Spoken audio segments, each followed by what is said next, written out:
ഇന്നത്തെ വീഡിയോ നമ്മുടെ റെഡ് ക്ലോ ക്രേഫിഷുകളെ കുറിച്ചുള്ള അപ്ഡേറ്റ് ആണ്. മാത്രമല്ല നമ്മൾ അവിടെ വാട്ടർ ചേഞ്ചും ചെയ്യുന്നുണ്ട്. നമ്മുടെ റെഡ് ക്ലോ ക്രേഫിഷുകളുടെ മുമ്പത്തെ വീഡിയോ കണ്ടിട്ടുള്ളവരാണെന്നുണ്ടെങ്കിൽ നിങ്ങൾക്ക് ആ ഒരു വ്യത്യാസം ഇപ്പോൾ തന്നെ മനസ്സിലായി കാണും. നമ്മൾ മുമ്പ് ഈ റെഡ് ക്ലോ ക്രേഫിഷുകളെ വെച്ചിട്ടുണ്ടായിരുന്നത് ഇൻഡോർ ആയിരുന്നു. ഇപ്പോൾ നിങ്ങൾക്ക് കാണാൻ പറ്റും, ഇപ്പോൾ നമ്മൾ ടെറസിൻ്റെ മുകളിലാണ് സെറ്റ് ചെയ്തിട്ടുള്ളത്. നമ്മുടെ ആൽബിനോ കാറ്റ്ഫിഷുകളുടെയും അതുപോലെ തന്നെ സ്പോട്ടഡ് കാറ്റ്ഫിഷുകളുടെയും ഒക്കെ ടബിൻ്റെ അടുത്ത് തന്നെയാണ് നമ്മൾ സെറ്റ് ചെയ്തിട്ടുള്ളത്. അതുപോലെ തന്നെ നിങ്ങൾ ശ്രദ്ധിച്ചോ എന്നറിയില്ല, നമ്മുടെ കയ്യിൽ 6 റെഡ് ക്ലോ ക്രേഫിഷുകൾ ഉണ്ടായിരുന്നു. അതായത് 6 ട്രേകൾ ഉണ്ടായിരുന്നു. ഇപ്പോൾ നമ്മുടെ കയ്യിൽ 4 എണ്ണേ ഉള്ളൂ. നിങ്ങൾക്ക് കാണാം 4 ട്രേകളെ ഇപ്പോൾ ഇവിടെയുള്ളൂ. അതായത് നമ്മുടെ കയ്യിലുണ്ടായിരുന്ന 6 റെഡ് ക്ലോ ക്രേഫിഷുകളിൽ 2 എണ്ണം ചത്തുപോയിട്ടുണ്ട്.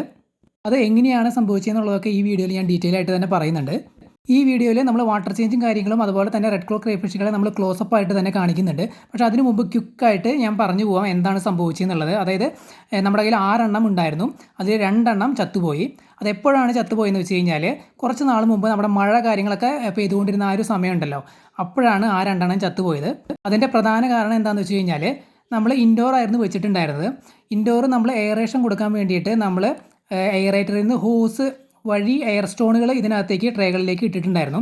അപ്പോൾ ആ ഹോസ് വഴി ഇവർ പുറത്തേക്ക് ചാടി പോകാനായിട്ട് തുടങ്ങി. അപ്പോൾ നമ്മളൊരു തെർമോക്കോൾ ഉപയോഗിച്ച് ഇത് അടച്ചു വെക്കുകയാണ് ഉണ്ടായത്, ഇവർ ചാടി പോകാതിരിക്കാൻ വേണ്ടിയിട്ട്. അങ്ങനെ വെച്ചതാണ് പ്രശ്നമുണ്ടായത്. അതായത് നമ്മൾ കുറച്ച് ടൈറ്റായിട്ട് തെർമോക്കോൾ വെച്ച് അടച്ചു, ഇവർ പുറത്തേക്ക് ചാടി പോകാണ്ടിരിക്കാൻ വേണ്ടിയിട്ട്. പിന്നെ അത് മഴക്കാലമായിരുന്നു. മഴക്കാലത്ത് നമ്മൾ അത്തരത്തിൽ നമ്മൾ മൂടി വെക്കുകയാണെന്നുണ്ടെങ്കിൽ വെള്ളത്തിനകത്ത് ഇൻഫെക്ഷൻസ് വരാനുള്ള സാധ്യത കൂടുതലാണ്. ബാക്ടീരിയ, വൈറസ്, പാരസൈറ്റ്സ് അല്ലെങ്കിൽ ഫംഗസ് പോലുള്ള സംഭവങ്ങളൊക്കെ വരാനുള്ള സാധ്യത വളരെ കൂടുതലാണ്. ആ സമയത്ത് തന്നെയായിരുന്നു നമ്മുടെ ബ്ലാക്ക് ഗോസ് നൈഫ് ഫിഷിൻ്റെ ഫംഗസ് വന്നത്. പക്ഷേ മീനുകൾക്ക് നമുക്ക് സോൾട്ട് ആഡ് ചെയ്ത് കൊടുത്തിട്ട് അവരെ ആ അസുഖത്തിൽ നിന്ന് നമുക്ക് റിക്കവർ ചെയ്യിക്കാം. അതുപോലെ തന്നെ നമ്മൾ വാട്ടർ ചേഞ്ച് കൊടുക്കുന്ന സമയത്ത് നമുക്ക് അതിലേക്ക് സോൾട്ട് ആഡ് ചെയ്യാം, പ്രിവെൻഷനായിട്ട്. അതായത് വരാതിരിക്കാൻ വേണ്ടിയിട്ടും നമുക്ക് ആഡ് ചെയ്ത് കൊടുക്കാം. ആ ഒരു പരിപാടി നമുക്ക് ക്രേ ഫിഷുകൾക്ക് ചെയ്യാനായിട്ട് സാധിക്കില്ല. ക്രേ ഫിഷുകൾക്ക് നമുക്ക് പ്രിവെൻഷനായിട്ടും വെള്ളത്തിലേക്ക് ആഡ് ചെയ്ത് കൊടുക്കാൻ പറ്റില്ല. അവർക്ക് അസുഖം വന്നാൽ അതിന് ട്രീറ്റ്മെൻ്റ് ആയിട്ട് നമുക്ക് സോൾട്ട് ആഡ് ചെയ്ത് കൊടുക്കാനായിട്ട് സാധിക്കില്ല. കാരണം ഫ്രഷ് വാട്ടർ ക്രേ ഫിഷുകൾക്ക് സോൾട്ട് വാട്ടറിനോട് ടോളറേറ്റ് ചെയ്യാനായിട്ട് സാധിക്കില്ല. അതായത് സോൾട്ട് വാട്ടറിൽ അവർക്ക് കഴിയാനായിട്ട് സാധിക്കില്ല, അവർ ചത്തുപോകും. അതുപോലെ തന്നെ അവരുടെ ഷെല്ലുകൾക്ക് ഇത് പ്രോബ്ലമാണ്. സോൾട്ടിൻ്റെ കണ്ടൻറ്റ് വന്നു കഴിഞ്ഞ് കഴിഞ്ഞാൽ അവരുടെ ഷെല്ല് ദ്രവിക്കാനായിട്ട് തുടങ്ങും. അപ്പോൾ സോൾട്ട് ഒരു കാരണവശാലും നമുക്ക് ക്രേ ഫിഷുകളുടെ ടാങ്കിലേക്ക് പ്രിവെൻഷനായിട്ടോ ട്രീറ്റ്മെൻറ്റിനായിട്ടോ ആഡ് ചെയ്ത് കൊടുക്കാനായിട്ട് സാധിക്കില്ല.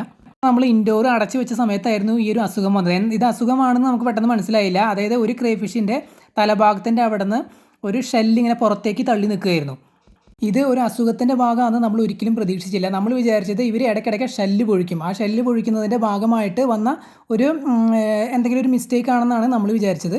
പിന്നെ രണ്ടാമത്തെ ക്രേ ഫിഷിനും ഇതേ സംഭവം തന്നെ വന്നു. അതായത് ഇതിൻ്റെ തലഭാഗത്ത് ആ ഒരു ഷെല്ല് പുറത്തേക്ക് തള്ളി നിൽക്കാൻ തുടങ്ങിയപ്പോൾ രണ്ടും ഒരേപോലെ സംഭവിച്ചപ്പോഴാണ് നമുക്ക് സംശയം തോന്നിയത്. അപ്പോൾ നമ്മൾ ഓൺലൈനിൽ ചെക്ക് ചെയ്തപ്പോൾ ഇവർക്ക് ഷെൽ റോട്ട് എന്ന് പറയുന്ന ഒരു സംഭവം വരുന്നുണ്ട് എന്നുള്ള കാര്യം നമുക്ക് മനസ്സിലായി. അപ്പോൾ നമ്മൾ ചെക്ക് ചെയ്ത് നോക്കിയപ്പോൾ ഏകദേശം ഷെൽ റോട്ട് പോലെ തന്നെയാണ് നമുക്ക് തോന്നിയത്.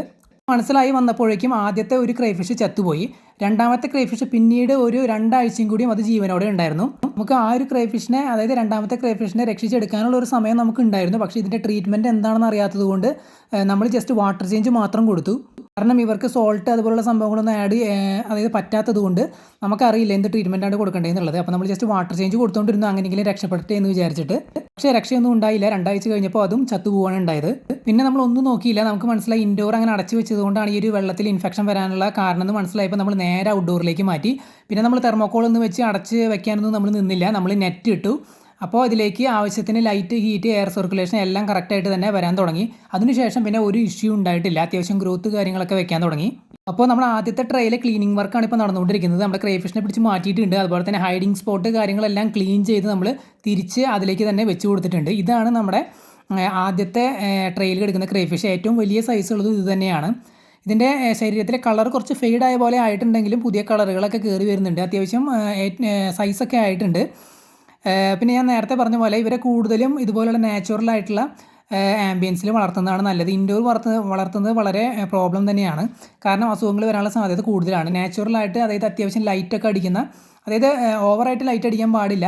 അതായത് നമ്മൾ ട്രസ്സിന് കീഴിലൊക്കെ വളർത്തുന്നതാണ് നല്ലത്. അതായത് ഡയറക്റ്റ് ഓപ്പൺ ഇതിൽ വെക്കുന്നതിനേക്കാൾ നല്ലത് നമ്മൾ ട്രസ് അടിച്ച ഒരു ഷെയ്ഡിന് കീഴിൽ വളർത്തുന്നതാണ് നല്ലത്. അതായത് സൈഡിൽ കൂടെ ഒന്നും വെളിച്ചം വന്നാൽ കുഴപ്പമില്ല. പക്ഷേ ഡയറക്റ്റ് അടിച്ച് കഴിഞ്ഞാൽ ചിലപ്പോൾ ഇവർക്ക് സ്ട്രെസ് വരാൻ സാധ്യതയുണ്ട്. കൂടുതൽ സമയം പിന്നെ അവർ ഒളിച്ചിരിക്കുകയായിരിക്കും ചെയ്യുന്നത്. പുറത്തേക്ക് വരണമെന്നുണ്ടെങ്കിൽ ഷെയ്ഡിന് താഴെ വളർത്തുകയാണെന്നുണ്ടെങ്കിൽ ഇവർ ഹൈഡിങ് സ്പോട്ടിനകത്തു നിന്നൊക്കെ നല്ല രീതിയിൽ പുറത്ത് വന്ന് നടക്കുന്നത് നമുക്ക് കാണാനായിട്ട് പറ്റും.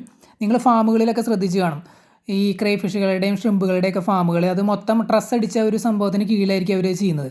കാരണം ഡയറക്റ്റ് അടിക്കില്ല, പക്ഷേ സൈഡിൽ നിന്നൊക്കെ ആവശ്യത്തിന് ലൈറ്റും കാര്യങ്ങളൊക്കെ വരും. അപ്പോൾ അത്തരത്തിലുള്ളൊരു കണ്ടീഷനിൽ ഇവരെ വളർത്തുകയാണെന്നുണ്ടെങ്കിൽ നല്ല പ്രശ്നങ്ങളൊന്നും ഇല്ലാതെ നമുക്ക് വളർത്താനായിട്ട് പറ്റും. ഇപ്പോൾ നമ്മൾ ഈ ഒരു ടെറസിൻ്റെ മുകളിലേക്ക് മാറ്റിയതിന് ശേഷം നല്ല ഡിഫറൻസ് കാണുന്നുണ്ട്. ഇവർ അത്യാവശ്യം നല്ല രീതിയിൽ തന്നെ പുറത്ത് വരുന്നുണ്ട്, ഫുഡ് കഴിക്കുന്നുണ്ട് നന്നായിട്ട് തന്നെ. പിന്നെ ഗ്രോത്ത് ചിലപ്പോൾ എനിക്ക് തോന്നുന്നു കുറച്ച് സ്ലോ ആയിട്ട് പോകാനായിട്ട് കാരണം നമ്മൾ ആ ഒരു ചെറിയ സ്പേസ് കൊടുത്തുകൊണ്ടായിരിക്കും. കാരണം ഈ ഒരു ട്രേയിലുള്ള ആ ഒരു ചെറിയ സ്പേസ് മാത്രമാണ് ഉള്ളത്. അതിൽ കൂടുതൽ സ്പേസ് ഒന്നും നമുക്ക് കൊടുക്കാനായിട്ട് ഇപ്പോൾ സൗകര്യമില്ല. അപ്പോൾ നമ്മൾ ഈ ഒരു ചെറിയ ട്രേ തന്നെയാണ് ഇപ്പോഴും ഇട്ടിട്ടുള്ളത്. അപ്പോൾ നമ്മൾ ഹൈഡിങ് സ്പോട്ടൊക്കെ ഫുള്ളായിട്ട് നമ്മൾ ക്ലീൻ ചെയ്തിട്ടുണ്ട്. ട്രേ ഒക്കെ നന്നായിട്ട് ക്ലീൻ ചെയ്ത് ഹൈഡിങ് സ്പോട്ടൊക്കെ ഫുള്ളായിട്ട് ക്ലീൻ ചെയ്തിട്ടാണ് ഇപ്പോൾ നമ്മൾ തിരിച്ച് ഇതിനെ ഇറക്കി വിടുന്നത്. നമ്മൾ തുടക്കത്തിൽ തന്നെ ഈ ഒരു ക്രേഫിഷുകളെ ഔട്ട്ഡോർ സെറ്റ് ചെയ്തിരുന്നുണ്ടെങ്കിൽ, അതായത് ഈ ടെറസിൻ്റെ മുകളിലൊക്കെ ആയിട്ട് ഇതിലെ ഷെയ്ഡിലൊക്കെ സെറ്റ് ചെയ്തിരുന്നുണ്ടെങ്കിൽ ഇവരൊരിക്കലും ചത്തുപോകില്ലായിരുന്നു. നമ്മൾ ഇൻഡോർ സെറ്റ് ചെയ്തതാണ് പ്രശ്നമായത്.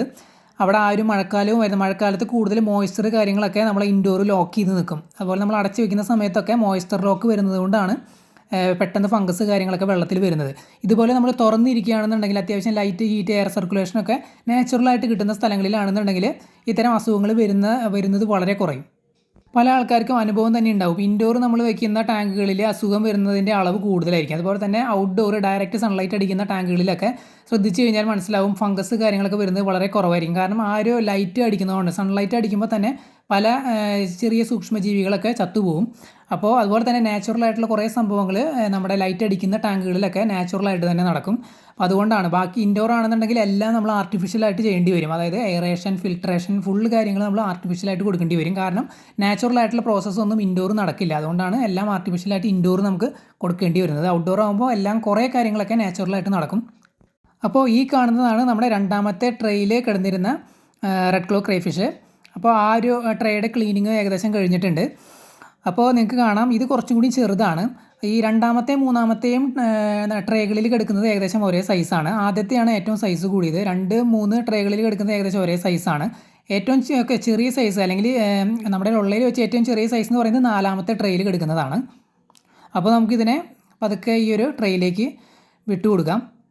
പിന്നെ ഈ ട്രേയിൽ ചെയ്തിരിക്കുന്ന കാര്യങ്ങളെല്ലാം നമ്മൾ മുമ്പ് വീഡിയോകളിൽ എക്സ്പ്ലെയിൻ ചെയ്തിട്ടുണ്ടായിരുന്നു. നമ്മൾ ഇതിനകത്ത് പകുതി വെള്ളം മാത്രമാണ് നിറയ്ക്കുന്നത്. അതായത് ഈ ഒരു PVC മുങ്ങാൻ ഭാഗത്തിന് വെള്ളം മാത്രമാണ് നമ്മൾ നിറയ്ക്കുന്നത്.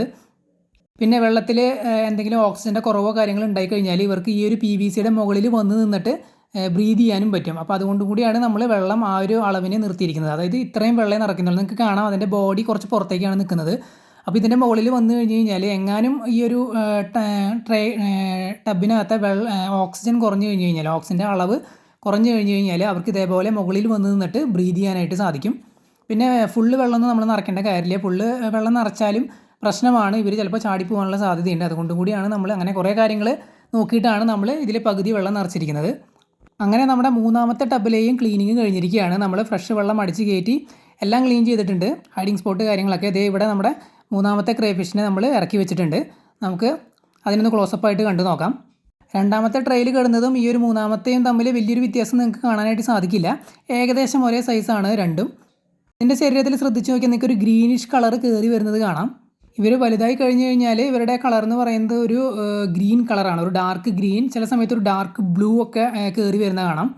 ആ ഒരു കളർ വന്നു കഴിഞ്ഞാൽ നല്ല ഭംഗിയാണ് ഇവരെ കാണാനായിട്ട്.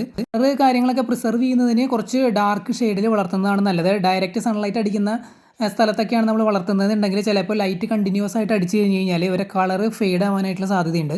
പിന്നെ ഇവരെക്കുറിച്ച് അറിയാത്തവരാണ് വീഡിയോ കാണുന്നതെന്നുണ്ടെങ്കിൽ ഡീറ്റെയിൽ ആയിട്ടുള്ള വീഡിയോസൊക്കെ നമ്മൾ മുമ്പ് ചെയ്തിട്ടുണ്ട്. നമ്മൾ കമൻറ്റ് സെക്ഷനിലും അതുപോലെ തന്നെ ഡിസ്ക്രിപ്ഷൻ സെക്ഷനിലൊക്കെ ആ ഡീറ്റെയിൽഡ് വീഡിയോയുടെ ലിങ്കുകൾ നമ്മൾ പിൻ ചെയ്ത് വയ്ക്കാം.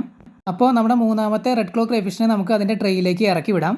റെഡ് ക്ലോ ക്രേഫിഷുകളെ കുറിച്ച് അറിയാത്തവർക്കായിട്ട് ഞാൻ പെട്ടെന്ന് പറയാം. റെഡ് ക്ലോ ക്രേഫിഷ് എന്നുള്ള പേര് വരാൻ കാരണം ഇതിൻ്റെ ക്ലോസിൽ ആ കടിക്കുന്ന സാധനത്തിൻ്റെ അവിടെ ഒരു റെഡ് കളർ വരും. അത് മെയിലിനാണ് ആ ഒരു റെഡ് കളർ വരുന്നത്. ആ റെഡ് ക്ലോസിൽ വരുന്നത് കൊണ്ടാണ് റെഡ് ക്ലോ ക്രേഫിഷ് എന്നുള്ള പേര് വന്നത്. ഓസ്ട്രേലിയയിലാണ് ഇതിൻ്റെ ഒറിജിൻ ആയിട്ട് കണക്കാക്കപ്പെടുന്നത്.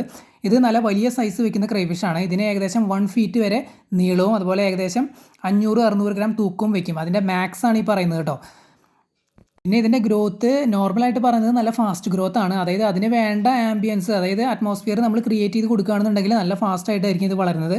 അതായത് സ്പേസ് തന്നെയാണ് ഇമ്പോർട്ടൻ്റ് ആയിട്ടുള്ളൊരു കാര്യം. അത്യാവശ്യം വലിയ സ്പേഷ്യസ് ആയിട്ടുള്ളൊരു ടാങ്ക് സെറ്റ് ചെയ്തിട്ട് അതിനകത്ത് ഹൈഡിങ് സ്പോട്ടൊക്കെ സെറ്റ് ചെയ്തിട്ട് നമ്മൾ ഇടുകയാണെന്നുണ്ടെങ്കിൽ, എയറേഷനൊക്കെ കൊടുത്ത് ഇടുകയാണെന്നുണ്ടെങ്കിൽ, ഫുഡ് കാര്യങ്ങളൊക്കെ കറക്റ്റായിട്ട് കൊടുക്കുകയാണെന്നുണ്ടെങ്കിൽ നല്ല റിസൾട്ട് കിട്ടാനുള്ള സാധ്യതയുണ്ട്. നമ്മൾ പിന്നെ ഈ ചെറിയ സ്പേസിൽ ട്രയൽ അടിച്ച് നോക്കുകയാണ് ചെയ്യുന്നത്. അപ്പോൾ ചെറിയ സ്പേസിൽ നമ്മൾ വളർത്തുമ്പോൾ അതിൻ്റേതായിട്ടുള്ള ചെറിയ നെഗറ്റീവ്സും കാര്യങ്ങളൊക്കെ ഉണ്ടായിരിക്കും. പക്ഷേ നമ്മളിത് ട്രയലായിട്ട് ചെയ്ത് നോക്കുന്നതുകൊണ്ടാണ്. ശരിക്കും നമ്മൾ പ്രൊഫഷണലൊക്കെ ആയിട്ട് ചെയ്യുകയാണെന്നുണ്ടെങ്കിൽ, അത്യാവശ്യം വലിയ സ്പേസ് കൊടുക്കുകയാണെന്നുണ്ടെങ്കിൽ നല്ല ഫാസ്റ്റായിട്ടുള്ള റിസൾട്ട് തന്നെ കിട്ടും.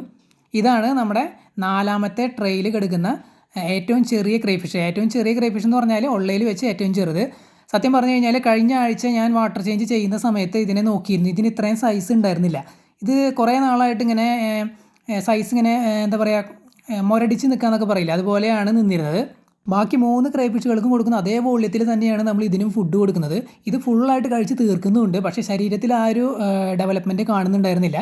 പക്ഷേ ഇപ്പോൾ നമ്മൾ എടുത്ത് നോക്കിയപ്പോൾ അത് വലുതായി വരുന്നുണ്ട്. അതായത് നല്ല രീതിയിലുള്ളൊരു ഗ്രോത്ത് കാണിച്ചിട്ടുണ്ട്. ചിലപ്പോൾ എന്താണെന്ന് വെച്ച് കഴിഞ്ഞാൽ ചില ക്രേഫിഷുകൾക്ക് സ്ട്രെസ്സൊക്കെ വരാനായിട്ടുള്ള സാധ്യതയുണ്ട്. ആ സ്ട്രെസ്സ് കാര്യങ്ങളൊക്കെ വന്ന് അതിൽ നിന്ന് കംപ്ലീറ്റ് ആയിട്ട് അവർ ഈ ട്രയലിലത്തെ ഈ ഒരു സിറ്റുവേഷനോടൊക്കെ അഡാപ്റ്റ് ആയി കഴിയുമ്പോൾ അവർ നല്ല രീതിയിൽ ഗ്രോത്ത് വെച്ച് തുടങ്ങും. ചിലപ്പോൾ ആ സ്ട്രെസ് കൊണ്ടൊക്കെ ആയിരിക്കും ചിലപ്പോൾ കുറേ നാളിത് ഗ്രോത്ത് വെക്കാതെ നിന്നത്. പക്ഷേ ഇപ്പോൾ അതിൻ്റെ ഗ്രോത്ത് നല്ല രീതിയിൽ തന്നെ വെച്ച് കാണുന്നുണ്ട്. ഇനി അങ്ങോട്ട് ചിലപ്പോൾ നല്ല റിസൾട്ട് കിട്ടാനുള്ള സാധ്യത നമ്മൾ കാണുന്നുണ്ട്. ഈ റെഡ് ക്ലോ ക്രേഫിഷുകളെ നമ്മൾ ആദ്യമായിട്ടാണ് വളർത്തുന്നത്. അതുകൊണ്ട് തന്നെ അതിൻ്റേതായിട്ടുള്ള കുറേ ചലഞ്ചുകൾ നമ്മൾ ഫേസ് ചെയ്തു. പെട്ടെന്ന് തന്നെ ഔട്ട്ഡോർ കൊണ്ടുവച്ച് കഴിഞ്ഞാൽ എന്തെങ്കിലും ബാഡ് റിസൾട്ട് ഉണ്ടാകുമോ എന്ന് വിചാരിച്ചിട്ടാണ് നമ്മൾ ആദ്യം ഇൻഡോർ വളർത്തിയത്. പക്ഷേ ഇൻഡോർ വെച്ചപ്പോഴാണ് നമുക്ക് മനസ്സിലായത് ഈ പറഞ്ഞ പോലെ നമുക്കറിയാമായിരുന്നു ഇൻഡോർ വെച്ച് കഴിഞ്ഞ് കഴിഞ്ഞാൽ ഇത്തരത്തിലുള്ള ഫംഗസ് അല്ലെങ്കിൽ ഏതെങ്കിലും രീതിയിലുള്ള ഇൻഫെക്ഷന് സാധ്യതയുണ്ട് എന്നുള്ളത്. പക്ഷേ ഇവർക്ക് ഓവർ ലൈറ്റ് പ്രശ്നമായതുകൊണ്ടാണ് നമ്മൾ പെട്ടെന്ന് തന്നെ ഔട്ട്ഡോർ മാറ്റാണ്ടിരുന്നത്. പക്ഷേ അവിടെ നമ്മൾ അസുഖം വന്നതുകൊണ്ട് പെട്ടെന്ന് തന്നെ നമ്മൾ മാറ്റാൻ തീരുമാനിച്ചു. നിങ്ങൾക്കറിയാം നമ്മുടെ ബ്ലാക്ക് ഗോസ് നൈഫ് ഫിഷിനെ ഇപ്പോഴും നമ്മൾ ഇൻഡോർ തന്നെയാണ് വെച്ചിട്ടുള്ളത്. പക്ഷേ നമ്മൾ അതിനകത്ത് സോൾട്ട് ആഡ് ചെയ്ത് കൊടുക്കുന്നുണ്ട്. ഇൻഡോർ വെച്ച് കഴിഞ്ഞ് കഴിഞ്ഞാൽ അസുഖത്തിനുള്ള സാധ്യത കൂടുതലാണ്, ഫംഗസിനൊക്കെയുള്ള സാധ്യത കൂടുതലാണ്. പക്ഷേ നമ്മൾ ബ്ലാക്ക് ഗോസ്റ്റിൻ്റെ ആ ഒരു ടാങ്കിൽ നമ്മൾ സോൾട്ട് ആഡ് ചെയ്ത് കൊടുത്തിട്ടാണ്, എല്ലാ വാട്ടർ ചേഞ്ചിലും നമ്മൾ സോൾട്ട് ആഡ് ചെയ്ത് കൊടുക്കുന്നുണ്ട്. അതുകൊണ്ട് തന്നെ എന്തെങ്കിലും വന്നാലും അവർക്കത് ബാധിക്കില്ല, സോൾട്ട് ഉള്ളതുകൊണ്ട്. ഇവർക്ക് അങ്ങനെ ഒരു സംഭവം നമുക്ക് ചെയ്യാനായിട്ട് സാധിക്കില്ല. സോൾട്ടിൻ്റെ ഒരു പരിപാടി നമുക്ക് ആഡ് ചെയ്ത് കൊടുക്കാനായിട്ട് പറ്റില്ല. അപ്പോൾ എന്തായാലും ഇവരെ ഔട്ട്ഡോർ മാറ്റിയേ പറ്റൂ. അങ്ങനെയാണ് നമ്മൾ ഇവരെ ഇവിടേക്ക് മാറ്റുന്നത്. ഇവിടേക്ക് മാറ്റിയതിന് ശേഷം എല്ലാ കാര്യങ്ങളും പോസിറ്റീവായിരുന്നു. ഇവർ നല്ല രീതിയിൽ ആക്റ്റീവായിട്ട് തന്നെ നടക്കുന്നുണ്ട്, ഫുഡ് നന്നായിട്ട് കഴിക്കുന്നുണ്ട്. ഗ്രോത്ത് കുറച്ച് സ്ലോ ആണ്. അത് ഞാൻ നേരത്തെ പറഞ്ഞ പോലെ ഈ ഒരു ചെറിയ ട്രയൽ ആയതുകൊണ്ടായിരിക്കാം ആ ഒരു ഗ്രോത്ത് സ്ലോ ആയിട്ട് വരുന്നത്. എന്നാലും കുഴപ്പമൊന്നുമില്ല, നമ്മൾ വാങ്ങിയതിനേക്കാളും സൈസ് ആയിട്ടുണ്ട്. പിന്നെ ഈ ഒരു ക്രേഫിഷിനെ വളർത്തുന്നവർ തന്നെ പറയുന്നുണ്ട്, റെഡ് ക്ലോ ക്രേഫിഷിനെ വളർത്തുന്നവർ, അതായത് ഫാമൊക്കെ നടത്തുന്നവർ തന്നെ പറയുന്നുണ്ട്, നല്ല ഗ്രോത്ത് കിട്ടണമെന്നുണ്ടെങ്കിൽ അത്യാവശ്യം സ്പേഷ്യസ് ആയിട്ടുള്ള ടാങ്കിൽ തന്നെ ഇവർ വളർത്തണം. അത്യാവശ്യം ഓടിച്ചാടി നടക്കാനുള്ള ഒരു സ്പേസും കാര്യങ്ങളൊക്കെ ഉണ്ടെങ്കിലാണ് ഇവർക്ക് ഗ്രോത്ത് പെട്ടെന്ന് വെക്കുന്നത്. അപ്പോൾ അത് നമുക്ക് ഓൾറെഡി അറിയാം. പക്ഷേ നമുക്ക് സേഫ് ആയിട്ടുള്ളൊരു സ്പേസ് കിട്ടിയാൽ മാത്രമാണ് നമുക്ക് ഔട്ട്ഡോർ പെട്ടെന്ന് മാറ്റാനായിട്ട് സാധിക്കുന്നത്. അങ്ങനെ ഒരു സാഹചര്യം നമുക്ക് ഇപ്പോൾ ഇല്ല.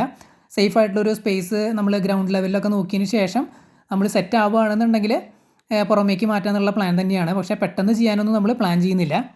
ഇവരെല്ലാവരെയും കൂടി ഒരുമിച്ച് ഇടുകയാണെന്നുണ്ടെങ്കിൽ നമ്മൾ സൂക്ഷിക്കണം. കാരണം ഇവർക്ക് മതിയായിട്ടുള്ള ഹൈഡിങ് സ്പോട്ടുകൾ വേണം, അതുപോലെ ടാങ്കിന് നല്ല സ്പേസും വേണം. അല്ലെങ്കിൽ ഇവർ അങ്ങോട്ടും ഇങ്ങോട്ടും കടിപിടി കൂടാനുള്ള സാധ്യതയുണ്ട്. പിന്നെ ബോഡി ഇഞ്ചേർഡ് ആവുക, അങ്ങനെയുള്ള കുറേ പ്രശ്നങ്ങൾ ഈ ക്രേഫിഷുകൾക്കുണ്ട്. ഇവർ സ്വർഗ്ഗഭോജികളാണ്. അതായത് വീക്കായിട്ടുള്ള ഒരെണ്ണത്തിനെ സ്ട്രോങ് ആയിട്ടുള്ള ഒരെണ്ണം വന്ന് അറ്റാക്ക് ചെയ്ത് കഴിക്കുകയും ചെയ്യും. അതുപോലെ ഷെല്ല് പൊഴിച്ചിരിക്കുന്ന സമയത്തൊക്കെ വന്ന് ഇവർ അറ്റാക്ക് ചെയ്യും. അപ്പോൾ നമ്മുടെ ക്ലീനിങ് കാര്യങ്ങളൊക്കെ കഴിഞ്ഞു, വാട്ടർ ചേഞ്ച് കഴിഞ്ഞു. ഇങ്ങനെയാണ് നമ്മൾ മൂടി വയ്ക്കുന്നത്. നമ്മൾ നെറ്റ് ഇട്ട് ഇങ്ങനെ മൂടി വയ്ക്കുകയാണ് ചെയ്യുന്നത്. ഇവിടെ ഡയറക്റ്റ് സൺലൈറ്റ് നേരിട്ട് വരുന്നില്ല. ഇത് ട്രസ്സിൻ്റെ താഴെയാണ് ഇരിക്കുന്നത്. സൈഡിൽ നിന്നുള്ള ലൈറ്റ് മാത്രമാണ് വരുന്നത്. അപ്പോൾ ഇവർക്ക് വലിയ ഓവറായിട്ടുള്ള ലൈറ്റ് ഇതിലേക്ക് വരുന്നില്ല. പിന്നെ ഹൈഡിങ് സ്പോട്ട് നമ്മൾ ഇതിനകത്ത് കണ്ടില്ല, 6 പീസ് വെച്ചിട്ടുണ്ട്. അപ്പോൾ 6 പീസ് ഉള്ളത് കൊണ്ട് തന്നെ അവർക്ക് അത്യാവശ്യം നല്ല രീതിയിൽ തന്നെ സേഫ്റ്റി ഫീൽ ചെയ്യുന്ന രീതിയിലാണ് സെറ്റ് ചെയ്തിട്ടുള്ളത്. പിന്നെ നമ്മൾ ഈ ഗ്രീൻ നെറ്റാണ് യൂസ് ചെയ്യുന്നത്. അതും ചെറിയ രീതിയിലൊരു ഷെയ്ഡ് കൊടുക്കും. പിന്നെ നല്ല രീതിയിൽ ആവശ്യത്തിന് ലൈറ്റും ഹീറ്റും എയർ സർക്കുലേഷനും കിട്ടുന്നുണ്ട്. അപ്പോൾ അതുകൊണ്ട് തന്നെ അസുഖങ്ങളുടെ ആ ഒരു സംഭവം നല്ല രീതിയിൽ തന്നെ കുറഞ്ഞിട്ടുണ്ട്, അല്ലെങ്കിൽ തീരെ ഇല്ല എന്ന് തന്നെ പറയാം. റെഡ് ക്ലോ ക്രേഫിഷുകളെ കുറിച്ച് ഡീറ്റെയിൽഡ് ആയിട്ട് നമ്മൾ വീഡിയോസ് ചെയ്തിട്ടുണ്ട്. അതിൻ്റെ ലിങ്ക് കാര്യങ്ങളെല്ലാം നമ്മൾ ഡിസ്ക്രിപ്ഷനിൽ കൊടുക്കാം. ഇവരെക്കുറിച്ച് കൂടുതൽ അറിയാൻ ആഗ്രഹമുള്ളവർ ആ വീഡിയോ കാണേണ്ടതാണ്. ഇത് വാട്ടർ ചേഞ്ച് വീഡിയോ ആയതുകൊണ്ട് നമ്മൾ കൂടുതൽ ഡീറ്റെയിൽ ആയിട്ടൊന്നും പറയുന്നില്ല. നിങ്ങൾക്ക് എന്തെങ്കിലും ഡൗട്ട്സോ കാര്യങ്ങളോ ഉണ്ടെങ്കിൽ കമൻറ്റ് ചെയ്ത് ചോദിക്കാവുന്നതാണ്. അപ്പോൾ നമ്മുടെ ഇന്നത്തെ ഈ ഒരു വീഡിയോ ഇവിടെ അവസാനിക്കുകയാണ്. വീഡിയോ എല്ലാവർക്കും ഇഷ്ടപ്പെട്ടു എന്ന് വിചാരിക്കുന്നു. പുതിയൊരു വീഡിയോ ആയിട്ട് നമുക്ക് വീണ്ടും കാണാം.